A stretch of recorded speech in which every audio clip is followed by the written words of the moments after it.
What I'd like for you to do right now, I want you to think about your dream, because I'm in a room full of dreamers. Think about your dream right now. I want you to think about it and envision it. Now, ladies and gentlemen, let me share something with you. I do not believe that any of us have dreams that were not given to us for the purpose of accomplishing those particular dreams. And I want to share something with you that has changed my life. I started out, as was indicated by Jack, very humble beginnings. I don't know what that dream is that you have. I don't care how far-fetched it might appear to be. I don't care how disappointing it might have been as you've been working toward that dream.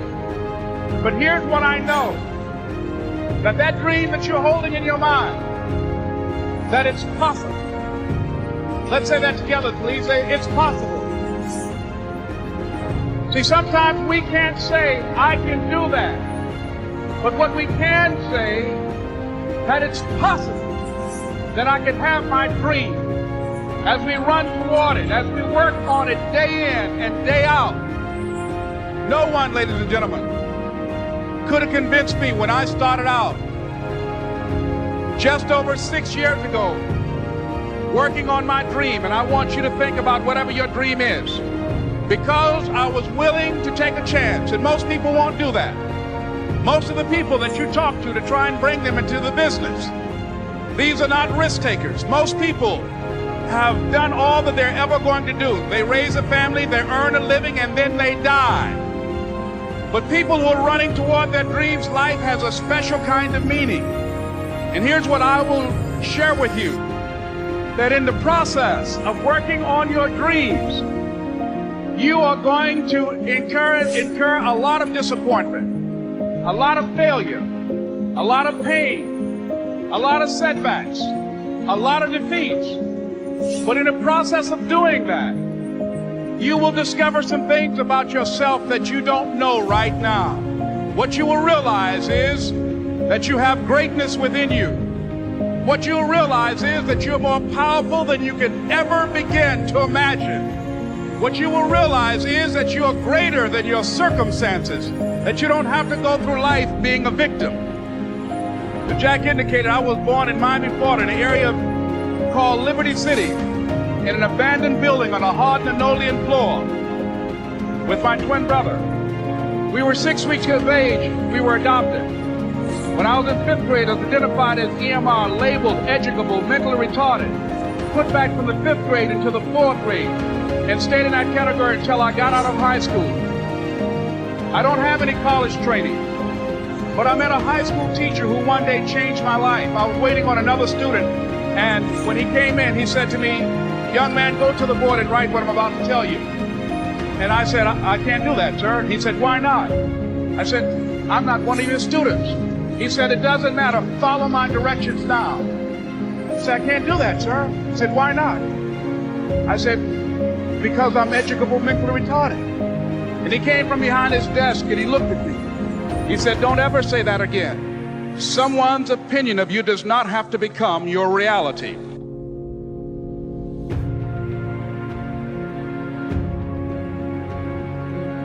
And that man, Mr. Leroy Washington, did something for me. He started planting seeds in my mind that enabled me to begin to dream, as Dexter has been doing for you. And ladies and gentlemen, I started working on my dream. And most people don't work on their dreams. Why?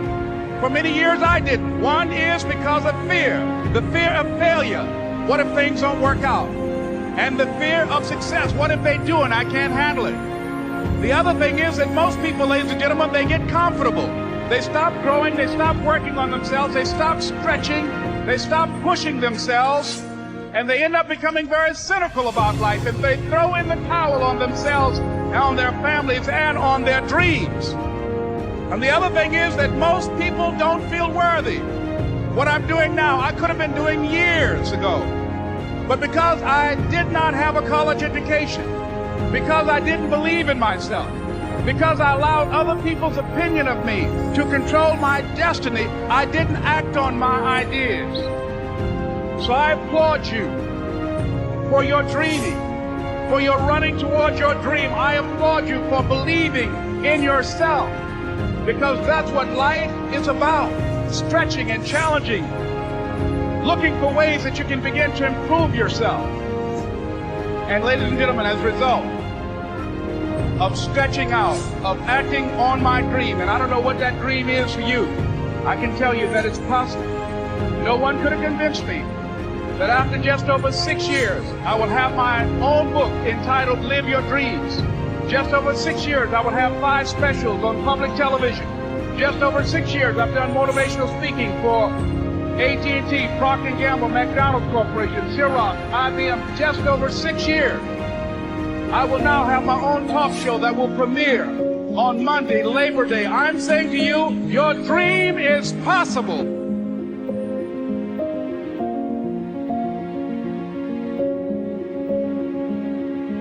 Your dream is possible. But not only is it important that you believe and begin to know that it's possible for you to live your dream as you run toward it, but I've done something that I want to share with you called Choosing Your Future. In fact, I've developed a set of tapes talking about how to begin to create your own reality by choosing your future. And not only is it important for you to know it's possible for you to choose your future, but it's necessary that you work on yourself, that you develop yourself. It's necessary that you get the energy drainers out of your life, people who don't want anything, people who are not striving, people who are not challenging themselves, people who aren't growing, people who have stopped dreaming. It's necessary that you align yourself with people and attract people into your business who are hungry, people who are unstoppable and unreasonable, people who are refusing to leave life just as it is and who want more. My mother used to say, birds of a feather flock together. If you run around with losers, you will end up a loser. It's necessary that you get the losers out of your life if you want to live your dream.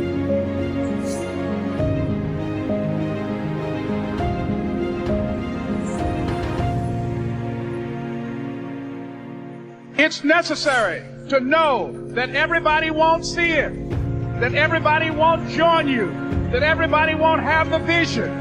It's necessary to know that a lot of people like to complain, but they don't want to do anything about their situation. That you are an uncommon breed. You know, you have to know within yourself that I can do this. Even if no one else sees it for me, I must see it for myself. That's necessary. It's also, ladies and gentlemen, necessary that you be creative when you're working on your ideas. That you understand the importance of changing up, of readjusting your strategies. Many times we can have a great idea, but if you're not advancing it in the right way and things don't happen, you become discouraged and think the idea doesn't work. No, that's not true. It's necessary that we become creative. I remember when I was in New York walking down the street, and a guy approached me and said, "Hey, mister, can I shine your shoes?" And I said, "No, I'm in a hurry. I don't have time." I kept walking. Someone else said, "Hey, man, your shoes look putty. May I shine your shoes?" I said, "No, I don't have time. I'm sorry, I'm busy." And I was walking fast, and many people solicited me for my business. And then finally, a young man stepped in front of me, and he said, "Excuse me."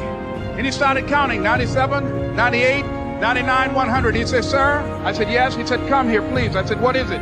He said, "Today is my birthday. And every year, just to thank God for another year of life, the 100th person who passes my shoe shine stand, I offer them a free shoe shine. Would you give me the honors?"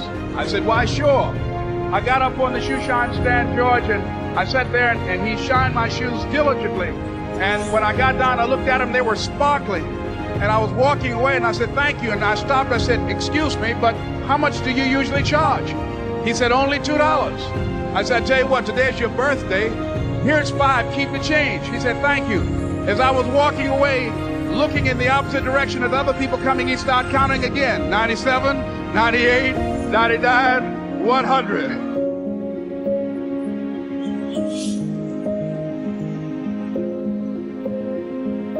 It's necessary that you be flexible, that you are always thinking of how can I improve this better. This is a customer-driven economy. It's necessary for you to always explore various ways in which you can improve the quality of service that you're providing for the people in your organization. I remember something, a major company had talked about the extra value service they were providing for their customers. And the lady who had the news conference summarized it this way. She said, it's not our intention to satisfy our customers or to please our customers. Our intention is to amaze them. It's necessary, if you're going to compete today, that you look for ways to amaze your customers by being one of those individuals that keep your commitments, that keep your word, that's relentless. It's necessary as you work with the people that you bring into your organization, that they see that you are a good example of a person to work with because you model integrity and determination and ambition and truth and honesty and the way in which you conduct business. The next step is, that is you. That is you. That no one can do it for you but you. And even though you face disappointments, even though you will experience some setbacks, it goes with the territory. You must understand that. I remember I was playing a game with my 9-year-old son, John Leslie, and I beat him 10 straight games in a game called Connect 4. And finally, I said, John Leslie, I'm bored. I don't want to play you anymore. And I got up. I said, I'm ready to go to sleep now. And repeat after me, please. Let's say this together. It's not over until I win. John Leslie said, no, you can't go now, Dad. I said, why? He said, it's not over until I win. That was his attitude. We sat down and we played several other games. And finally, after the 11th game, John Leslie won, and he got up and he yawned. And he said, I'm ready to go to sleep now. And I'm saying to you, what if all of us took that attitude after we face a rejection and a no, or we have a meeting and no one shows up, or somebody say, you can count on me, and they don't come through? What if we have that kind of attitude? The car's repossessed. Nobody believes in you. You've lost again and again and again. The lights are cut off, but you're still looking at your dream, reviewing it every day and saying to yourself, it's not over until I win.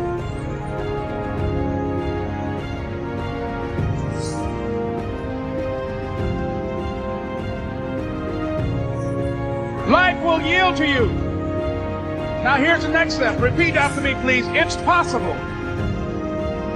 I can live my dream. It's necessary. I work on myself. Surround myself with winners. Become creative. It's me. I've got to make it happen. It's not over until I win.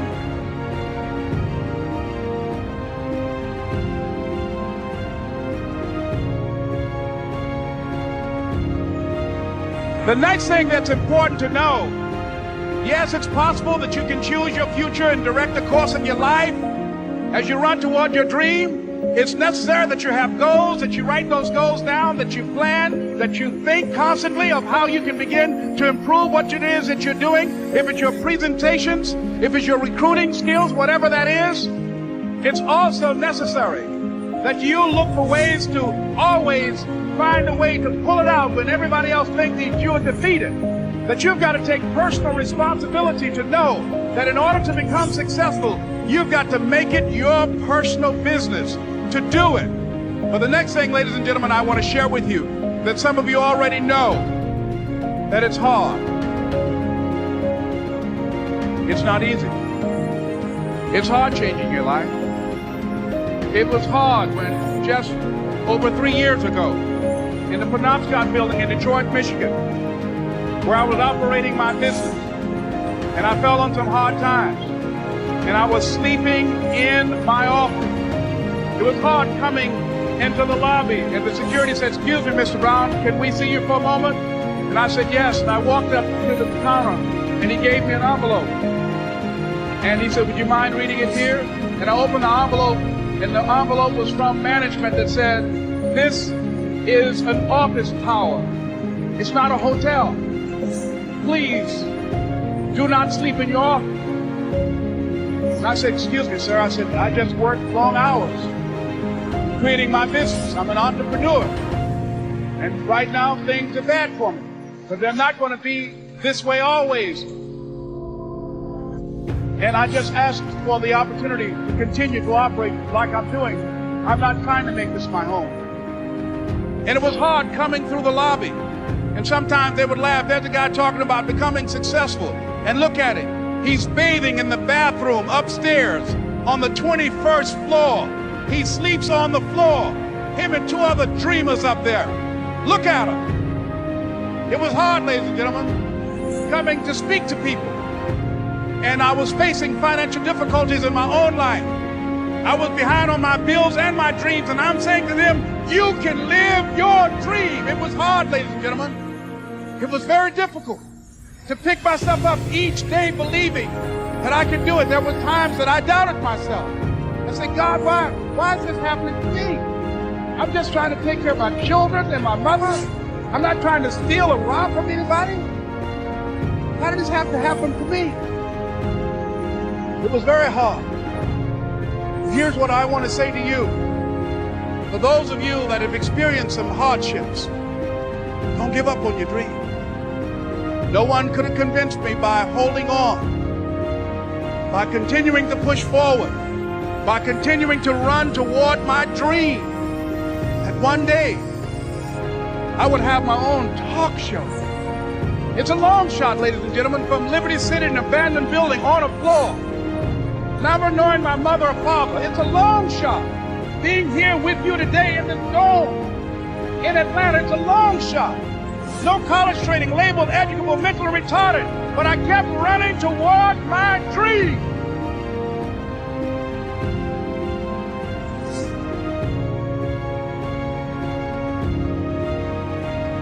Don't stop running toward your dream. It's very important as you hold on to that dream.